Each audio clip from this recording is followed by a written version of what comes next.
ये देखिए इस वक्त द्वारका हम पहुंच चुके हैं। गुजरात के द्वारका में इतनी तेजी से हवाएं चल रही हैं। और इसी के साथ टाइम्स नाउ अब भारत का ये हेलीकॉप्टर अब पहुंचा है गुजरात के आसमान की तरफ। आपने ये बजरंगी भाईजान मूवी देखी है? हा?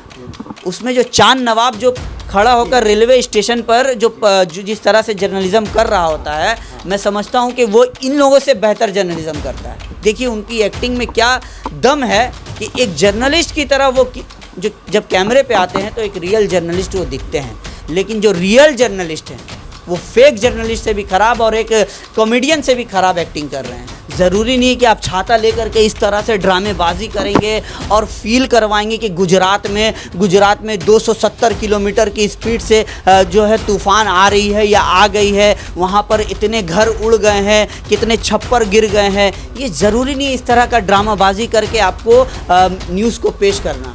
लेकिन टाइम्स नाउ का जब आप वीडियो उठाकर, मैं अभी ट्विटर यूज़ कर रहा था तो ट्विटर में मेरे नज़रों से एक वीडियो गुजरा। टाइम्स नाउ की वो एंकर एरोप्लेन में बैठी हुई है, हेलीकॉप्टर में बैठ करके फील करवा रही हैं कि वो गुजरात के उस क्या बोलते हैं दरिया के ऊपर हैं। आज हमारी देश की मीडिया, जिसे आप मीडिया कह रहे हैं, मैं उसे मीडिया नहीं कहता, मैं उसे कपिल शर्मा शो भी नहीं कहूँगा। वो आज मीडिया हाउस नहीं रहा है, वो एक हंसी मजाक का शो हो गया है। जब मणिपुर वायलेंस हो रहा है, पिछले 1-1.5 महीने से मणिपुर में वायलेंस हो रहा है, ये मीडिया उस मुद्दे पर बात क्यों नहीं करी? क्या आपके पास खबर नहीं है? जो इस तरह के ड्रामाबाजी जो है आप पेश कर रहे हैं अपने चैनलों पर, क्या मणिपुर का खबर नहीं है? क्या पहलवान जो पिछले 1.5-2 महीने से दिल्ली के जंतर मंतर पर बैठे थे, आपने उन्हें कवर नहीं किया? बृजभूषण शरण सिंह पर एफआईआर दर्ज होने के बाद उन्हें अब तक गिरफ्तार नहीं किया गया। क्या ये खबर नहीं है? खबर ना हो तो आप कुछ भी कर लेंगे, हंसी मजाक कर लेंगे।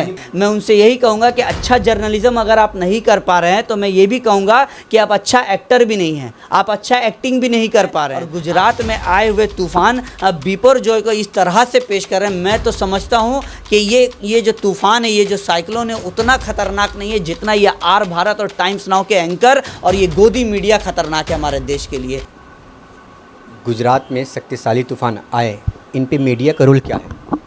देखिए मीडिया का रोल क्या है, आज मैं एक मीडिया की हैसियत से ही आपके सामने आया हूँ। जिस तरह से मीडिया आज हमारे देश की मीडिया, जिसे आप मीडिया कह रहे हैं, मैं उसे मीडिया नहीं कहता, मैं उसे कपिल शर्मा शो भी नहीं कहूँगा। वो आज मीडिया हाउस नहीं रहा है, वो एक हंसी मजाक का शो हो गया है। मैं गोदी मीडिया भी नहीं, गोदी मीडिया एक लेवल तक था, अब ये हंसी मजाक वाला शो हो गया है। जिस तरह से तूफ़ान के न्यूज़ को पेश किया जा रहा है रिपब्लिक भारत और टाइम्स नाउ जैसे मीडिया चैनल में, रिपब्लिक भारत और टाइम्स नाउ को आज पूरी दुनिया देखती है, पूरी दुनिया, हर दुनिया के हर लोग देखते हैं। आज देश भर में जिस तरह का जर्नलिज्म किया जा रहा है, जी बोलना ये है कि लग रहा है कि एंटरटेनमेंट चल रहा है। जी बिल्कुल, इसे क्या कहेंगे आप? छाता लेकर के वो इस तरह से फील करवा रही हैं, जिस तरह से वो फील करवा रही हैं, वो रिपब्लिक भारत की जो लेडी एंकर हैं, वो क्या है? वो आप न्यूज़ को इस नॉर्मली भी पेश किया जा सकता है, बशर्त ये है कि आप का न्यूज़ का कंटेंट अच्छा होना चाहिए, आपके बात करने का अंदाज़ अच्छा होना चाहिए। ज़रूरी नहीं है कि आप छाता लेकर के इस तरह से ड्रामेबाजी करेंगे और फील करवाएंगे कि गुजरात में 270 किलोमीटर की स्पीड से जो है तूफ़ान आ रही है या आ गई है, वहाँ पर इतने घर उड़ गए हैं, कितने छप्पर गिर गए हैं। ये ज़रूरी नहीं है इस तरह का ड्रामाबाजी करके आपको न्यूज़ को पेश करना।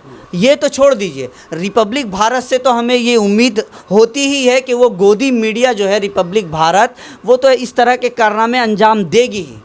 लेकिन टाइम्स नाउ का जब आप वीडियो उठाकर, मैं अभी ट्विटर यूज़ कर रहा था तो ट्विटर में मेरे नज़रों से एक वीडियो गुजरा।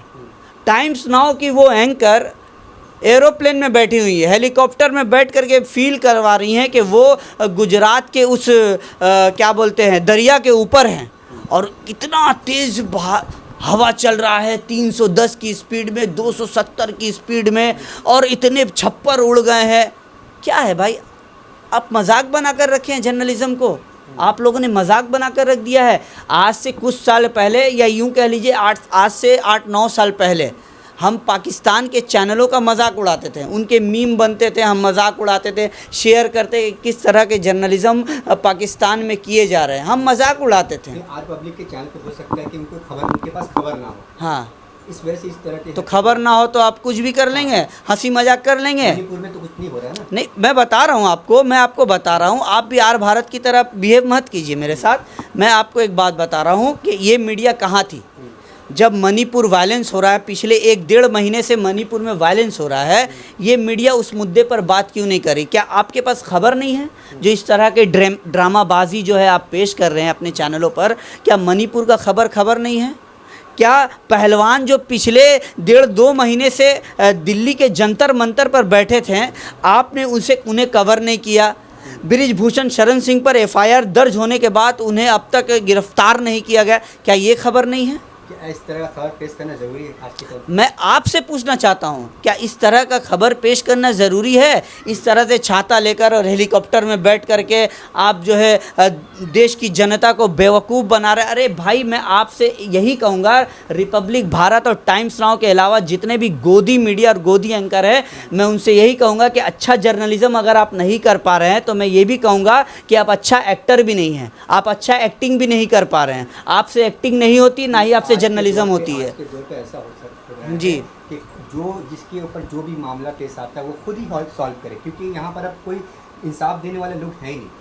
किसके ऊपर मामला पेश आता है? आप कहना क्या मान चाहते हैं? लीजिए रेसलर के ऊपर, हाँ। लड़कियों पर मामला आता तो है, मीडिया इस तरह किस से काम के लिए? सरकार के हित में नहीं, मीडिया क्या ड्रामाबाजी करने के लिए है? हाँ? मीडिया जनता की आवाज़ को उठाने के लिए 4th पिलर ऑफ डेमोक्रेसी है मीडिया, चौथा स्तंभ है मीडिया हमारे देश का। अगर मीडिया कमज़ोर पड़ जाएगी, अगर मीडिया यहाँ पर कमज़ोर पड़ जाएगी तो देश जो है, देखिए एक बिल्डिंग जो होता है ना, वो 4 पिलरों पे होता है। 2 पिलर और 3 पिलर वाला बिल्डिंग उतना मजबूत नहीं होता जितना 4 पिलर वाला बिल्डिंग मजबूत होता है। अगर एक पिलर को अगर आप लंगड़ा लूला कर देंगे तो वो बिल्डिंग गिर जाएगी। आज डेमोक्रेसी हमारे देश की खतरे में है। ज़रूरी नहीं है, देखिए रवीश कुमार सर ने एक बात कही है कि कहीं संविधान में ये नहीं लिखा हुआ है कि आप स्टूडियो में बैठ कर के एसी के सामने और कैमरे के सामने आप खबर पेश करें। ज़रूरी नहीं है, कहीं से भी खबर पेश किया जा सकता है। न्यूज़ रूम, अगर आपको बाथरूम मिले तो बाथरूम से भी खबर पेश कर दिया। लेकिन अफसोस की बात यह है कि आज एसी रूम में बैठकर बड़े बड़े कैमरामैन के सामने स्क्रिप्ट लिखा हुआ है, टेलीप्रॉम्प्टर में बैठकर आज मीडिया इस तरह का हरकत कर रही है। मैं तो मतलब कपिल शर्मा शो से मैं मिला नहीं रहा हूँ। कपिल शर्मा शो तो बहुत इंडिया का एक टॉप ग्रेड शो जाता है, लेकिन इतना घटिया शो ये चला रही है मीडिया प्राइम टाइम में, इतना इस तरह से पेश आ रही है, ये मतलब हंसी आ रहा है। आज दुनिया भर के जो लोग देखेंगे ना, तो जिस तरह हम पाकिस्तान का मजाक उड़ाते थे, उनके जर्नलिज़म का, उनके मीडिया चैनलों का, मुझे अफसोस के साथ ये कहना पड़ रहा है कि आज हमारे देश की मीडिया का मजाक बन रहा है और हमें खुद मजाक लग रहा है। दूसरे मुल्कों के लोग तो बोलेंगे ही, पहले तो हमें खुद मजाक लग रहा है। आप ट्विटर पे उठा कर देख लीजिए ना। बालासोर वाला मैटर तो आपको पता ही होगा। जी बालासोर, देखिए अब हाँ, बालासोर का जो मामला है, वहाँ पर जो ट्रेन हादसा हुआ, जो सरकार होती है वो जिम्मेदारी तो लेती है ना कि क्या लूप होल था, क्या गलती थी, ये तो जांच पड़ताल होता है ना। और जो रेल मंत्री होते हैं वो तो जिम्मेदारी लेंगे ना कि हाँ मेरे मंत्रियालयशिप में जो है इस तरह की घटना घटी है। इससे पहले कई रेल मंत्री ने इस्तीफ़ा दिया है, आप तारीख उठा कर देख लीजिए। लेकिन यहाँ पर भाजपा की जो सरकार है, मीडिया उनका, प्रधानमंत्री उनका, गृह मंत्री उनका, आज स्पोर्ट्स के हर एक जितने भी स्पोर्ट्स के माध्यम हैं, हर जगह पे भाजपा अपने लोगों को बैठा करके रखा है। मतलब पूरी तरह से डेमोक्रेसी को ख़त्म करने की साजिश ये भाजपा वाले कर रहे हैं। रिपोर्टर हैं जी, उनको तो खबर क्या दिखाना चाहिए? देखिए अभी कुछ दिन पहले बालासोर में जो रेल दुर्घटना हुआ, उसमें लगभग आंकड़े के मुताबिक 288 लोग या 280 लोग मतलब उनकी मौत हुई। 288 लोगों की लगभग मौत हुई, ये आंकड़ा कह रहा है। लेकिन आंकड़े से बढ़कर भी बहुत कुछ है। मेरे ख्याल से, मेरे हिसाब से 1000 लोग से ज़्यादा लोग जो है इस दुर्घटना में उनकी मौत हुई है, क्योंकि जनरल डब्बा का जो डेटा है वो बाहर निकल कर नहीं आया है। एसी डब्बा में आप 1-2 डब्बा से का डेटा आप निकाल करके बोलते हैं कि 288 लोगों की मौत हुई है। मैं आर भारत के उन एंकरों से पूछना चाहता हूं जो आज बैठकर स्टूडियो में एसी के नीचे बैठ करके जर्नलिज्म का मजाक उड़ा रहे हैं और गुजरात में आए हुए तूफ़ान बिपरजॉय को इस तरह से पेश कर रहे हैं। मैं तो समझता हूँ कि ये जो तूफ़ान है, ये जो साइक्लोन है, उतना खतरनाक नहीं है जितना ये आर भारत और टाइम्स नाउ के एंकर और ये गोदी मीडिया खतरनाक है हमारे देश के लिए। क्या ये गोदी मीडिया उन लोगों के घरों तक गई थी जो लोग बालासोर ट्रेन दुर्घटना में मारे गए? मैं तो कहूँगा कि ये हिंदुस्तान की तारीख का सबसे खतरनाक जो है रेल दुर्घटना है हिंदुस्तान की तारीख का। क्या आर भारत के कोई रिपोर्टर गए कि उनके घर में अभी क्या माहौल है? उनसे जो प्रधानमंत्री और जो हमारे पश्चिम बंगाल की मुख्यमंत्री ने जो वादा किया है 5 लाख का और प्रधानमंत्री ने शायद 10 लाख का वादा किया है, क्या उनके घर वालों का वो पैसा का प्रोसेस आगे बढ़ा? उनको मिला है कि नहीं मिला है, ये पूछने के लिए वो गए हैं। लेकिन बैठ करके यहाँ पर हेकड़ी हाँकने को तो गोदी मीडिया रेडी रहती है। आज अमरवली में जो गुजरात में जो तूफ़ान आया है, लगभग 25 घरों के छप्पर उड़ गए हैं और कितने ही घर जो है इस तूफ़ान की जद में आए हैं। मैं मानता हूँ बहुत बड़ा ये डिज़ास्टर है, बहुत बड़ी तूफ़ान है जिससे हज़ारों लोग प्रभावित हो सकते हैं, लेकिन इसको पेश करने का भी एक तरीका होता है। आप तूफ़ान को भी मजाक बना कर रख दिया आप लोगों ने। ये इस तरह का जर्नलिज़्म मैं तो नहीं समझता हूँ कि इसे मैं एक फ़नी शो ही समझूंगा, इसे एक हंसी मजाक का ही शो समझूंगा। एक और बात मैं कहूँगा कि रवि सर एक और बात कहते हैं कि ये जो मीडिया है, ये जो गोदी मीडिया है, ये नफ़रत परोस रही है और ये जो नाला है ना, ये बहते बहते हमारे घरों तक आ रहा है। ये हिंदू मुस्लिम आपका मंदिर मस्जिद का जो धार्मिक राजनीति ये कर रही है ना, जो जर्नलिज्म कर रही है, इससे देश को वो अंदर से खोखला कर, दीमक से भी खतरनाक ये गोदी मीडिया में समझता हूँ। शहनवाज आलम, आप एक खबरीलाल के अच्छे पत्रकार हैं, जी। तो आपको आज क्या हो गया जो आप इतने गुस्से में इस तरह की बातें कर रहे हैं? देखिए, जो जर्नलिज्म है ये हम लोगों का एक कम्युनिटी है, ठीक है। हम लोग एक कम्युनिटी के लोग हैं। अगर हमारे कम्युनिटी के लोग अच्छा करते हैं, आज रवीश कुमार सर हैं, अभिसार शर्मा हैं, साक्षी जोशी है, आपका अजीत अंजुम है, प्रसून बजपाई सर हैं, आज ये लोग अच्छा कर रहे हैं ना, ये लोग अच्छा कर रहे हैं, लोग इनको देख रहे हैं और 60-60 लाख 50-50 लाख इनके सब्सक्राइबर भी हो चुके हैं।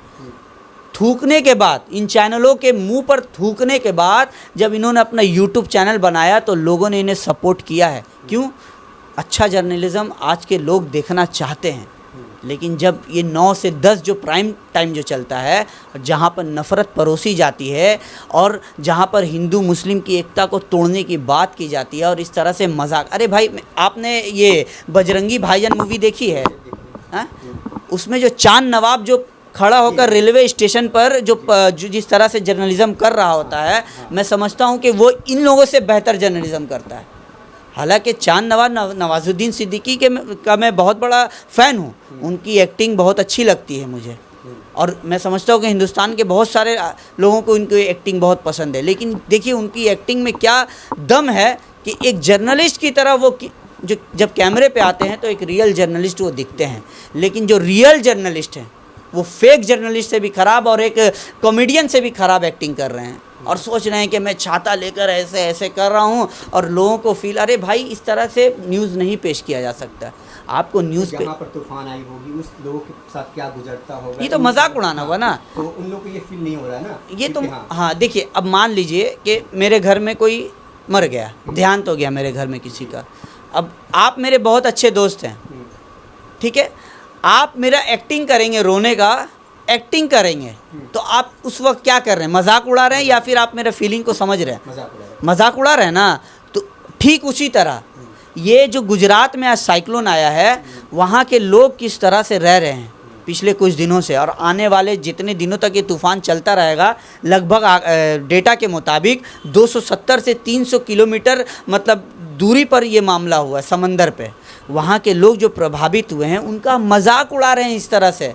वो उनको जितनी स्पीड से ये तूफ़ान आ रही है उनको मौका भी नहीं मिलेगा इस तरह से छाता लेकर के और हेलीकॉप्टर में बैठ करके ड्रामाबाजी करने का। उनके तो घर उड़ गए, उनका जो आज तक जो उन्होंने अपनी ज़िंदगी का मेहनत करके जो घर बनाया वो घर ख़त्म हो गया उनका।